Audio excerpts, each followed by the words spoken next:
KRN heat exchanger and refrigerations limited. देखो ये जो कंपनी है, to be very honest, company का मैंने नंबर्स वगैरह सारा चीज़ देखा है, मेरे को नंबर्स ठीक लग रहे हैं, कंपनी का बिजनेस भी ठीक ठाक है, कुछ प्रोज है कुछ कॉन्स है, उसके बारे में अभी डिस्कस करके मैं बता देता हूँ। और रिकमेंडेशन क्या है, whether to apply for the IPO और नॉट, वो भी मैं लास्ट में बिल्कुल बताऊंगा, तो लास्ट तक ज़रूर रहना, ठीक है। In the mean while video को लाइक कर दो और चैनल को सब्सक्राइब करो, कमेंट वगैरह भी करते रहो, दोस्तों के साथ शेयर भी करो, सो दैट उनको भी ये सारा इन डेप्थ एनालिसिस मिल पाए, नॉलेज मिल पाए, और वो भी तुम्हारे साथ ग्रो कर पाए, ठीक है। इशू आज खुला है, 27 तारीख को बंद हो जाएगा। प्राइस बैंड 209 रुपये से 220 रुपये है। इशू साइज मतलब इन लोगों को कितना पैसा उठाना है, 3244 मिलियन से लेके 3415 मिलियन रुपीस इन लोगों ने रेस करने हैं। अब आज सुबह मैंने एक बार देखा टेलीविजन पे, दिखा रहा था कि 8 टाइम सब्सक्राइब्ड है, और उसके बाद शायद 2 बजे के आसपास जब मैंने देखा तो देखा 12.5 टाइम्स सब्सक्राइब है, ठीक है, तो काफ़ी ओवर सब्सक्राइब्ड है। अब ये कंपनी करती क्या है, ये company basically Rajasthan based company है, और ये लोग क्या करते हैं ना कि जैसा इसके नाम में क्या लिखा हुआ है, KRN हीट एक्सचेंजर एंड रेफ्रिजरेशंस, ठीक है।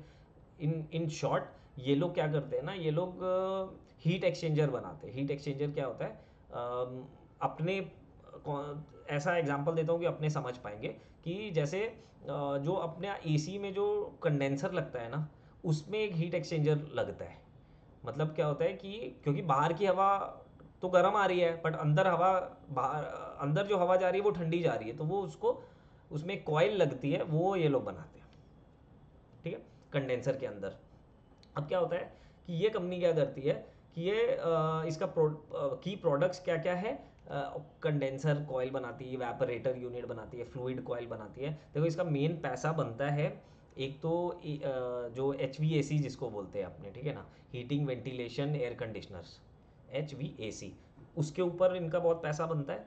फिर कंपनी का एक बहुत मेजर पैसा बनता है इंडस्ट्रियल जो यूज़ होता है। आगे चलते हैं, मैं बताता हूँ, समझ में आ जाएगा।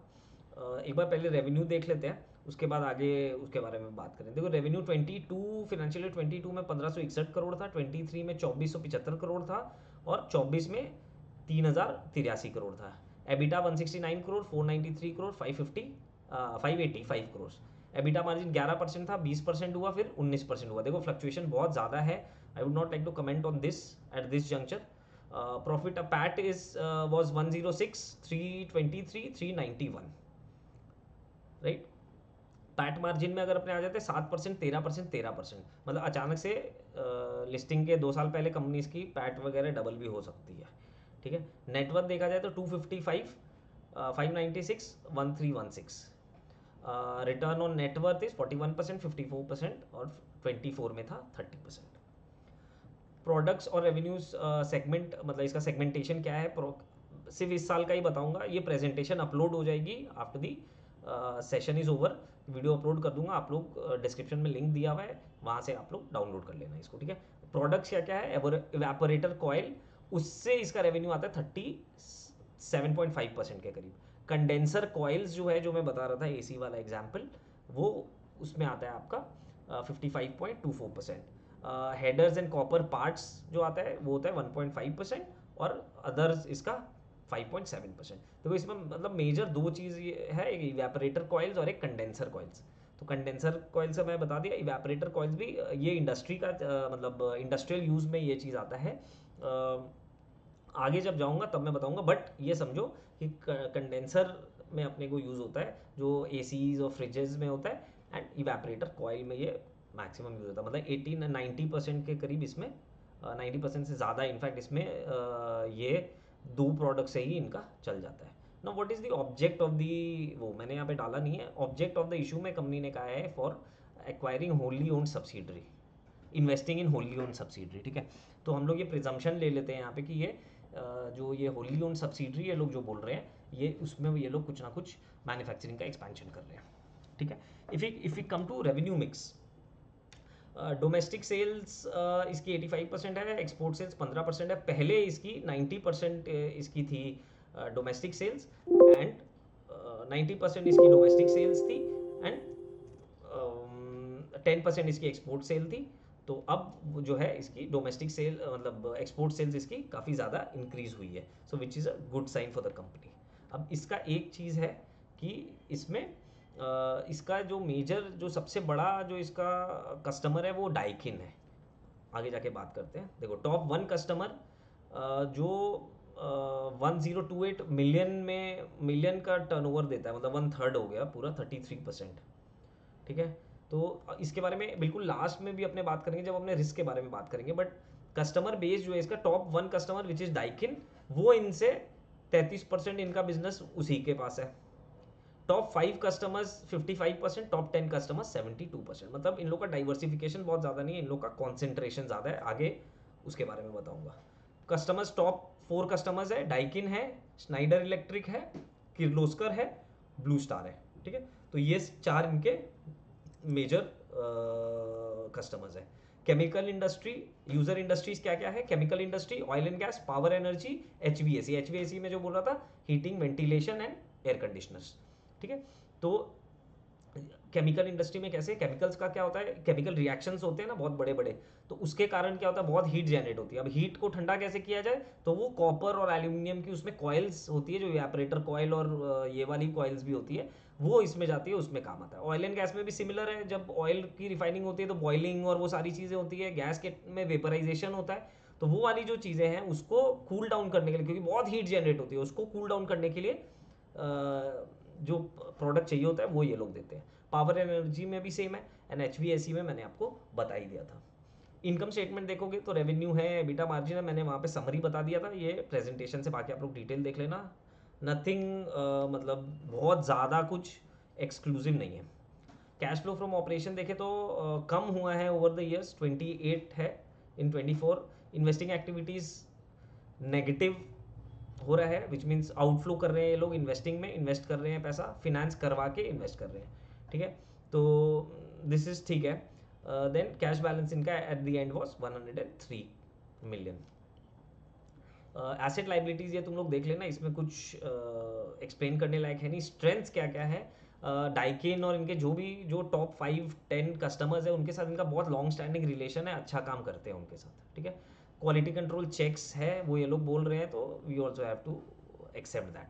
कंसिस्टेंट फिनेंशियल परफॉर्मेंस है, पता नहीं मेरे को तो बहुत ज़्यादा कंसिस्टेंट लगी नहीं। ठीक है, यहाँ पे क्योंकि अगर आपने देखें तो रेवेन्यू में भी बहुत कंसिस्टेंसी नहीं है, स्पेशली द मार्जिन्स, क्योंकि अचानक से इतना ज़्यादा मार्जिन बढ़ जाना is also not a great signal for a company. Promoters का लीडरशिप है और सपोर्टेड बाय हाईली एक्सपीरियंस, ये खाना पूर्ति है जो हमने कर दी है। Then if you move to strategies, customer base बढ़ाने का कोशिश कर रहे हैं और एक्चुअल में बढ़ा है इनका कस्टमर बेस। ठीक है, और उनके साथ भी अब वो बिजनेस करने का कोशिश कर रहे हैं। एग्जिस्टिंग प्रोडक्ट जो है उसको भी बढ़ाने का कोशिश कर रहे हैं, प्रोडक्ट डिज़ाइन को और डेवलपमेंट के ऊपर भी इनका एक्सपेंडिचर होता है, वो भी वो लोग कर रहे हैं।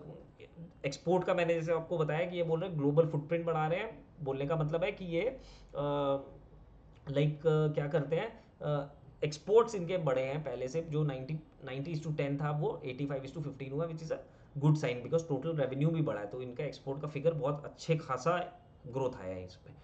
ठीक है, रिस्क क्या क्या है, कस्टमर कॉन्सेंट्रेशन जो मैंने बताया, डाइकिन के पास 33% बिजनेस है इनका। कस्टमर डिमांड और ये सब अगर ये लोग सही समय मतलब सही तरीके से नहीं असेस कर पाएंगे तो इनका इन्वेंट्री का चक्कर है। ठीक है, और कॉपर और एल्यूमिनियम बेस्ड है तो उसका प्राइसेस भी बहुत फ्लक्चुएट करता है, तो that is also a problem.